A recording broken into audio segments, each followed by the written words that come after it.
अस्सलाम वालेकुम students. Chapter number 3 की हम बात कर रहे थे और उसमें सेक्शन 3.2.1 इफ़ स्टेटमेंट को हमने पढ़ा लास्ट टाइम। आज हमने इफ़ एल्स स्टेटमेंट को पढ़ना है। मैं बार बार ये सेक्शन नंबर और ये इसलिए बताता हूँ कि हम एक बुक को फॉलो कर रहे हैं, तो क्योंकि सिलेबस है यहाँ board of intermediate and secondary education का जो पंजाब बोर्ड है, तो थ्रू आउट पूरे पंजाब में जो पाकिस्तान का पंजाब है यहाँ ये इस्तेमाल होता है। तो मैं इसलिए बार बार ये सेक्शन बताता हूँ कि हम एक बुक को फॉलो कर रहे हैं ताकि जो बच्चे हैं उनको तैयारी करने में मसला ना हो।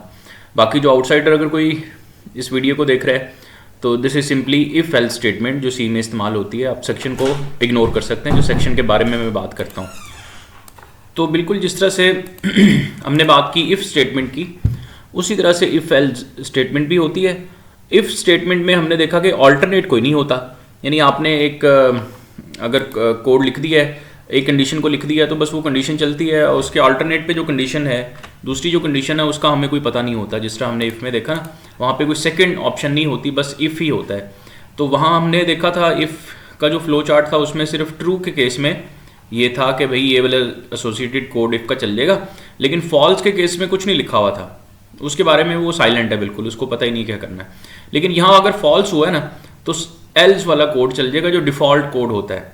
यानी अगर हमने एक कंडीशन लगाई हुई कि अगर ऐसा हो तो ये कर देना, अगर ऐसा नहीं हुआ तो क्या करना है, वो इफ़ में नहीं लिखते, वो एल्स में लिखते हैं कि अगर वो नहीं हुआ तो अंडरस्टूड है कि ये तो होगा। फिर जिस तरह से हम ये करते हैं, एक प्रोग्राम से इसको समझते हैं। जिस तरह हमारी प्रैक्टिस है कि हम प्रोग्राम लिख के प्रैक्टिस करके समझने की कोशिश करते हैं।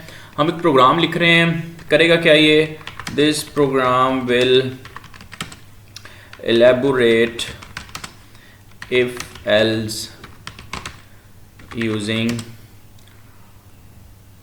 a job criteria। हम एक क्राइटेरिया बनाते हैं जॉब के लिए कि भाई अगर हमने एक बंदा रखना है जॉब पे, अगर उसकी एज 18 साल से ज़्यादा है तो हम कहेंगे भाई ठीक है, हम आपको जॉब पे रख लेते हैं। लेकिन अगर 18 साल से कम है तो फिर हम उसे कहेंगे कि हम आपको जॉब नहीं दे सकते। तो दो चीज़ें इसमें हम कंडीशन में लगाएंगे। If the age is greater than, अगर एज ग्रेटर देन 18 है, we will say okay job मिल सकती है आपको, जॉब इज़ ग्रांटेड। अगर ऐसा नहीं है, 18 साल से ज़्यादा उसकी एज नहीं है, तो अदरवाइज़ क्या करेंगे, जॉब इज़ नॉट ग्रांटेड, हम सिंपली ये लिख देंगे। ठीक है, तो ये हमारा क्राइटेरिया है सिलेक्शन का। अब हम क्या करते हैं जनाब, सबसे पहले हमें एक नंबर चाहिए होगा जिसमें एज लिखी होगी बंदे की, साल लिखे होंगे कि इतने ईयर का बंदा है, और उसकी बेस पे फिर हम सिलेक्ट करेंगे कि इसको रखना है या नहीं रखना। तो पहले उसके लिए हमें एक नंबर चाहिए और उस वेरिएबल का नाम हम एज रख लेते हैं। उसके बाद हम स्कैन एफ करते हैं और जो भी एज है उस बंदे की उसको वो दे देगा जनाब एज के वेरिएबल में। और इसके बाद हम क्राइटेरिया लगाते हैं, if age is greater than 18 तो क्या करें, printf you are selected या यू आर एलिजिबल, कोई भी अच्छा सा मैसेज जिससे समझ आ जाए यूज़र को कि ये मतलब है इसका, you are eligible for the job. ठीक है, अगर ऐसा नहीं है तो फिर क्या होगा, अगर 18 साल का वो नहीं है बंदा तो फिर एल्स होता है कि अगर ऊपर वाली कंडीशन आपकी ट्रू नहीं है ना तो फिर ये कर देना। एल्स क्या होगा, अगर 18 साल से ज़्यादा उसकी एज नहीं है फिर क्या होगा, not eligible for the job. Okay, तो ये एक सिंपल सा प्रोग्राम है, उसका नाम रख लेते हैं practice program file 3 and we have not saved it well। अच्छा, अब हम चलाते हैं, there will be some errors। okay, it is asking for input and there it goes, it is done। why it is like this, scanf में ampersand हम लगाते हैं हमेशा इनपुट लेते हुए, उसकी वजह से ये एरर आया था। Rest is fine. हमने प्रोग्राम फाइल को सेव सही तरीके से किया है या नहीं किया, बिल्कुल नहीं किया। हमने सी सोर्स फाइल पे क्लिक करना होता है सेव करते हुए, CPP पे नहीं करना होता। Okay, so I think it is fine now. 34, you are eligible for the job. This is the message from the program, so it is all right. How about if I gave it 14, not eligible for the job. ठीक है, तो ये कैसे हुआ? देखिए हमने कोई condition नहीं लगाई 14 के लिए, हमने कहा कि 18 साल से ऊपर है तो कह दो एलिजिबल है, अगर ऐसा नहीं है अदरवाइज, इंग्लिश में कहते हैं अदरवाइज, और उर्दू में अगर बात करें तो अगर ऐसा नहीं हुआ तो फिर क्या करते, फिर उसे कहते हैं not eligible for the job. तो ये एल्स पार्ट होता है। इसका फ़ायदा ये है कि हम कंडीशन लगाने से बच जाते हैं। एल्स ये होता है कि अगर ऊपर वाली कंडीशन ही ना ट्रू हुई तो फिर ये ज़रूर कर दें, ठीक है, तो ऐसा हो सकता है। ये है इफ़ एल्स स्टेटमेंट। अच्छा, अब ना मल्टीपल स्टेटमेंट्स भी हो सकती हैं, ज़रूरी नहीं है कि दो ही हों, ठीक है ना। अब हम एक और ज़रा इससे ज़्यादा थोड़ी सी कम्प्लेक्स एग्जांपल करने की कोशिश करते हैं। इस कोड को यहाँ से मिटा देते हैं और हम ना ग्रेड कैलकुलेटर बनाते हैं।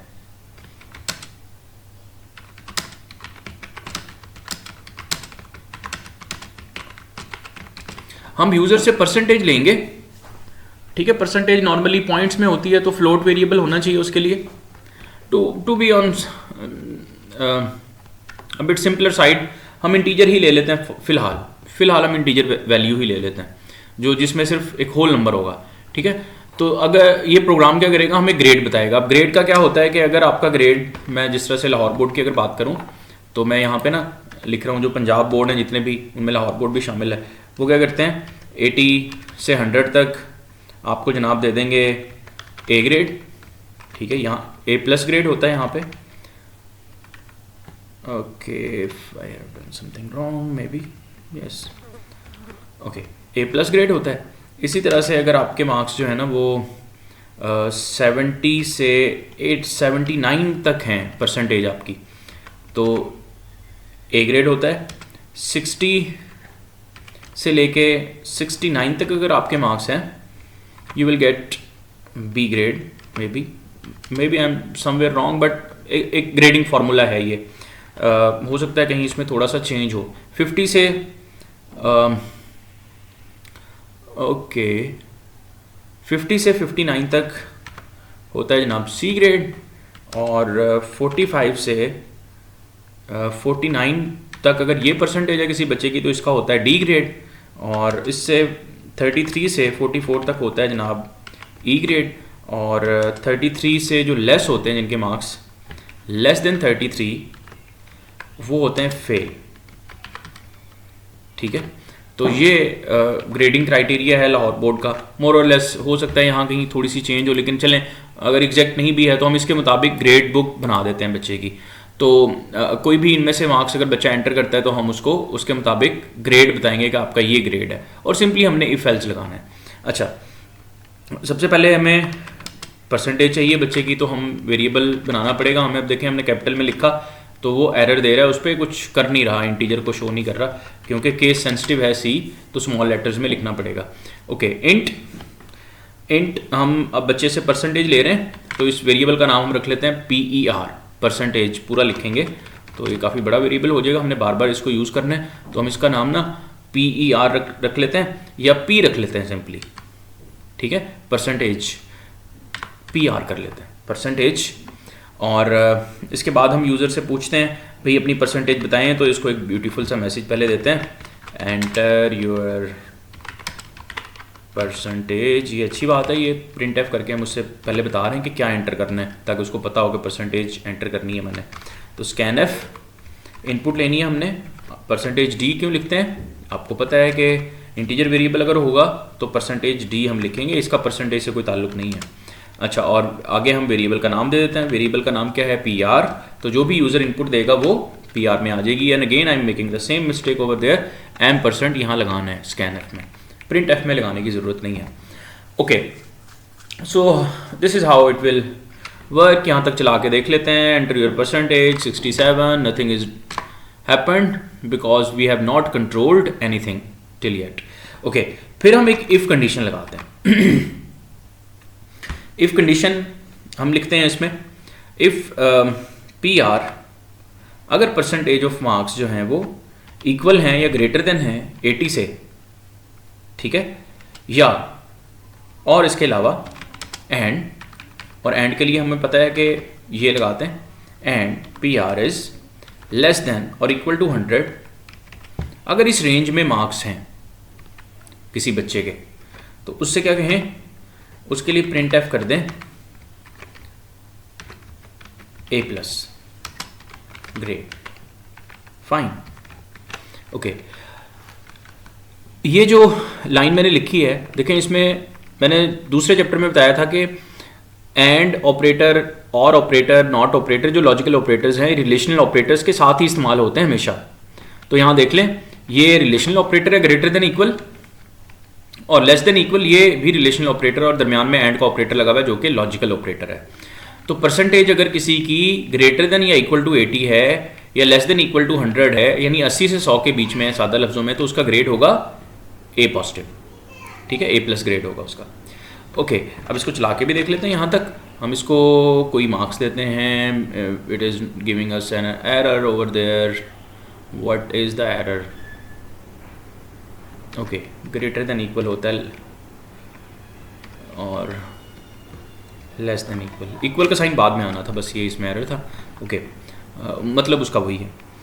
Okay, let me give it 89, it will say A plus grade, give it 100, it is saying A plus grade, give it 80, boundary condition check कर लेते हैं, ए प्लस ग्रेड, और इसके अलावा हम देते हैं 78, नथिंग, बिकॉज 78 को हमने कंट्रोल नहीं किया हुआ, यहाँ पे एक ही कंडीशन को चेक किया हुआ है।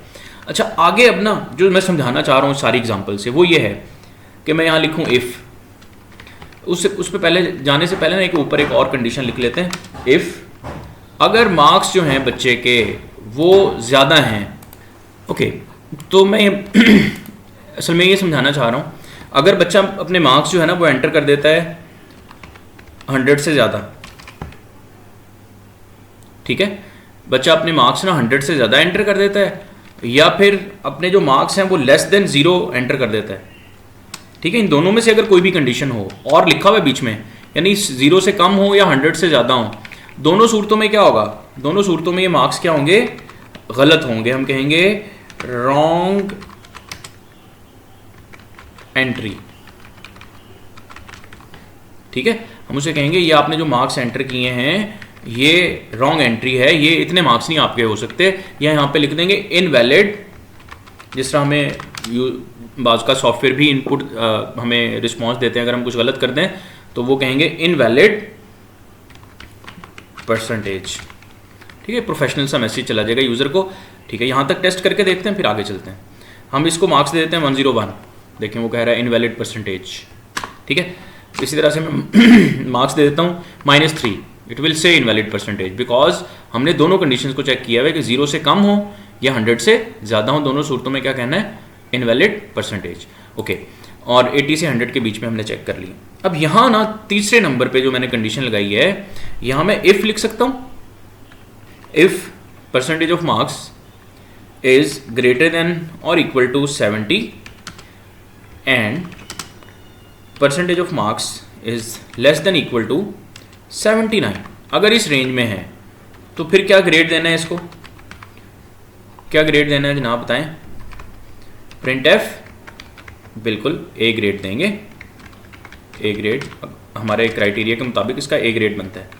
तो हमने ना 3 इफ लगा लिए हैं। अब मसला क्या है बार बार इफ लगाने में, मसला ये है कि अगर ये कंडीशन ट्रू हो गई है ना, तो बाकी तो किसी ने ट्रू होना नहीं, हमें पता है कि रिलेटेड है प्रोग्राम, यानी अगर किसी ने इनवैलिड मार्क्स एंटर कर दिए हैं 0 से कम, तो वो 80 या 70 की रेंज में तो नहीं आ सकते। तो फिर हम दूसरा इफ जब हमने लगाया ना, तो वो इसको चेक करने के बाद ना इसको भी चेक करेगा, इसको भी चेक करेगा, इसको भी चेक करेगा, स्टिल हालांकि एक चीज़ ट्रू हो चुकी है लेकिन सबको चेक कर रहा होगा। उससे बचने का तरीका क्या है, उससे बचने का तरीका ये है कि अगर रिलेटेड हैं आपस में इफ़, तो दरमियान में क्या लगाएं, एल्स लगाएं, ठीक है। और ये जो मैं इंडेंटेशन कर रहा हूँ ना, ये टैब से कर रहा हूँ, टैब का बटन प्रेस करें तो ये आगे चला जाता है, इंडेंटेशन ज़रूर करें अपने कोड की। अच्छा, एल्स इफ का मतलब क्या है कि ये कंडीशन अगर ट्रू नहीं हुई तो फिर इस पे आना है, खाली एल्स नहीं है ये, एल्स इफ, अगर ये नहीं हुआ तो इस पे आना है, फिर ये करना है। इसी तरह से अगर ये नहीं हुआ तो इस पे आना है नीचे वाले पे, यानी अगर 80 से 100 के बीच में निकल आए हैं किसी बच्चे का नंबर, तो उसके 70 से उन 89 के बीच में तो नहीं निकलेंगे ना, तो सिर्फ ये ही एक लाइन चलनी है, बाकी तो चलनी ही नहीं है, तो बाकियों को देखने की ज़रूरत भी नहीं है, बाकी पे टाइम ज़ाया करने की ज़रूरत नहीं है। ठीक है, यानी आपने किसी से शर्त लगाई कि यार अगर लेट से 3 दोस्त हैं और वो खेल रहे हैं, तो उनमें से अगर किसी ने कोई मैच जीत गया तो फिर वो ट्रीट देगा। तो एक लड़का अगर मैच जीत गया है तो हारने वालों को तो नहीं ना हम चेक कर रहे होंगे कि वो जीते हैं कि नहीं, हमें पता है कि तीनों में से एक ही जीत सकता है, तो एक जीत गया होगा, तो बाकियों को हम तब देखेंगे अगर ये नहीं जीता, लेट से अली है, ये आदिल है, ये इरफान है, तो अगर अली जीत गया है तो आदिल और इरफान को देखने की ज़रूरत नहीं है। ठीक है, अली नहीं जीता तो आदिल को देखेंगे, आदिल नहीं जीता तो इरफान को देखेंगे कि वो जीता है कि नहीं। अच्छा, तो इस तरह से होगा, ऐसे होना चाहिए। एलजिफ इसलिए लगा रहे हैं, तो मैं एलजिफ लगाने के लिए सिर्फ ये प्रोग्राम समझा रहा हूँ आपको। इसी तरह से हम मार्क्स लिखते हैं, परसेंटेज ऑफ मार्क्स को हम कर देते हैं जनाब ग्रेटर देन और equal to 60, greater than equal to 60 and percentage of marks is less than और इक्वल टू 69। अगर इस रेंज में होंगे तो क्या ग्रेड होगा जनाब इनका, printf it will be B grade, B grade. Okay, अब इसको चला के भी देख लेते हैं। -1 एंटर करते हैं, it is saying invalid marks. फिर हम 89 एंटर करते हैं, it is saying A+, okay it is fine. 78 enter करते हैं, it is saying A grade, good. इसी तरह से 67 एंटर करते हैं, इनवैलिड रेंज, ओके 676 था वो। 67 एंटर करते हैं, it is saying B grade, so fine, this is great, यहाँ तक ये बिल्कुल दुरुस्त है। उसके बाद हम लिखते हैं elif percentage of marks is greater than equal to 50। ये अगर दरमियान में स्पेस दे देना इससे फ़र्क नहीं पड़ेगा, दें या ना दें इससे कोई फ़र्क नहीं पड़ता, वाइट स्पेसिस को वो इग्नोर कर देता है। Okay, less than equal to 59। अगर इस रेंज में मार्क्स हैं किसी के तो क्या करें, प्रिंट एफ, क्या ग्रेड होगा इसका, C grade, exactly C grade होगा। ठीक है, according to our criteria C grade बनेगा ये। और इसी तरह से एलजिफ, आखिर वाले को एल्ज में डाल देंगे हम, अभी तो कंडीशंस और रहती हैं तो एक कंडीशन और लगा लेते हैं। अगर किसी के marks 45, PR is greater than equal to 45 and PR less than equal to 49, तो क्या करें, फिर इसको जनाब ग्रेड क्या बताएंगे हम, क्या ग्रेड होगा इसका, D ग्रेड होगा, बिल्कुल D grade, D grade, okay. इसी तरह से अगर किसी के मार्क्स जो हैं वो elif percentage of marks is greater than equal to 33 हों and less than equal to 44 हों, यानी 33 से 44 के बीच में अगर किसी के नंबर हैं तो उसको क्या कहेंगे हम, 33 से 44 के बीच में अगर होंगे तो इसे कहेंगे भाई E ग्रेड है आपका। ठीक है, और अगर इसमें भी नहीं है, अब हमने हर कंडीशन को चेक कर लिया है, अब कौन से नंबर रह गए देखें, हमने देखा कि 0 से लेस या 100 से ज़्यादा तो नहीं है, वो तो इनवैलिड होंगे। इस तरह से अगर हमने देख लिया कि 80 से 100 के बीच में भी देख लिए हैं, 70 से 80 के बीच में, 60 से 70 के बीच में, 50 से 60, 45 से 50, 33 से 45, ये देख लिए हमने सारे। तो कौन से नंबर रह गए हैं, 0 से छोटे वाले भी देख लिए हैं, 0 से 32 वाले रह गए हैं। अब उसके लिए या तो मैं कंडीशन लगा दूं यहाँ पे एलजिफ, ठीक है ना, percentage is greater than equal to 0 and percentage is less than equal to 32, ये लगा दूं मैं और इसको कह दूं भाई आपका ग्रेड क्या है, प्रिंट एफ यूर फेल, ठीक है, एफ ग्रेड या फेल उसको कह देंगे। तो ये ठीक है, बिल्कुल वैलिड है, इसमें कोई मसला नहीं है, बट हमें ये कंडीशन लगाने की ज़रूरत है। देखें, हमने हर कंडीशन को चेक कर लिया है, तो जो बाय डिफ़ॉल्ट वैल्यू रह गई है उसको हम कंडीशन ना भी लगाएं तो उसको पता है कि भाई ये रह गया है, तो इसके साथ कंडीशन लगाने की ज़रूरत नहीं है। हम इसको एल्स भी लिख देंगे ना, इट विल वर्क फाइन। देखें, मैं कंडीशन के साथ इसको चलाता हूँ और इसको मैं जानबूझ के इनपुट देता हूँ 21, इट विल से फेल। ठीक है, अब देखें मैं इसको मिटा रहा हूँ यहाँ से, एल्स लिख देते हैं, खाली एल्स लिख देते हैं, क्योंकि हमने बाकी हर कंडीशन को चेक कर ली है। मैं इसको 21 दे रहा हूँ, it is still saying fail. तो यहाँ पे वो कंडीशन लगाने की ज़रूरत नहीं है। उससे नुकसान क्या होगा? हमारा कोई नुकसान नहीं है, उससे कंप्यूटर का नुकसान होगा। उसको बहुत सारे नए कंपैरिजन करने पड़ेंगे। एक इसमें ना, इसको शायद हज़ारों कंपैरिजन करने पड़ रहे हैं। लिखे तो हमने 2 ही हैं, लेकिन बहुत सारे कंपैरिजन करने पड़ रहे हैं इंटरनली। इसको बहुत काम करना पड़ता है, तो उससे हमारा प्रोग्राम स्लो हो जाएगा। तो extra condition, extra line code की ना लिखें अपने प्रोग्राम में। जितनी ज़रूरत है उतना ही लिखें, उससे आपका प्रोग्राम एफिशिएंट रहेगा, सही चलेगा, तेज़ चलेगा। Okay, this is all about if else. इसमें कोई नई चीज़ नहीं है। इसके अलावा कुछ प्रोग्राम यहाँ लिखे हुए हैं, एग्जाम्पल कोड। मेरा ख्याल है हमने जो एग्जाम्पल की है बहुत कम्प्रीहेंसिव है, और हमने इसको ज़रा डिटेल में देख लिया है। यहाँ भी इसी तरह की इफ एल्स की स्टेटमेंट एक सादा सी एग्जाम्पल से किया हुआ है। एल्स इफ भी करके इसने समझाया हुआ है, और ये ग्रेड बुक की फाइनली ये भी लिखा हुआ है जनाब। जो एग्जाम्पल हमने की है इफ एल्स वाली, ये इसने किताब में भी लिखी हुई है, लेकिन हमने ज़्यादा डिटेल में इसको कर लिया है। इसने थोड़ा सा कम डिटेल में इसको कराया हुआ है। इसमें कुछ बग भी है, अगर देखें इसने सिर्फ ग्रेटर देन और इक्वल टू 80 को कवर किया हुआ है। तो ग्रेटर देन इक्वल टू 70 में तो ग्रेटर देन इक्वल टू 80 भी आ जाता है।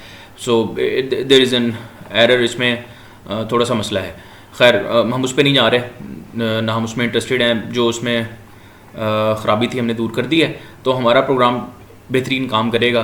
This is working fine. अगले सेक्शन में 3.2.3 को हम डिस्कस करेंगे। हम ज़्यादा लेंथी नहीं करते वीडियो को। नेस्टेड सिलेक्शन स्ट्रक्चर उसमें है कि इफ़ एल्स, इफ़ के अंदर भी इफ़ हो सकता है, एल्स के अंदर भी एल्स, एक एल्स इफ़ के अंदर भी दोबारा से इफ़ हम लगा सकते हैं। नहीं, एक कंडीशन के अंदर एक और कंडीशन लगा दें तो वो नेस्टेड सिलेक्शन स्ट्रक्चर होगा। And this is the last topic from this chapter.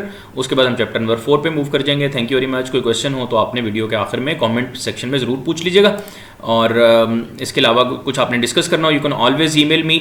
Thank you very much. अल्लाह हाफ़िज़।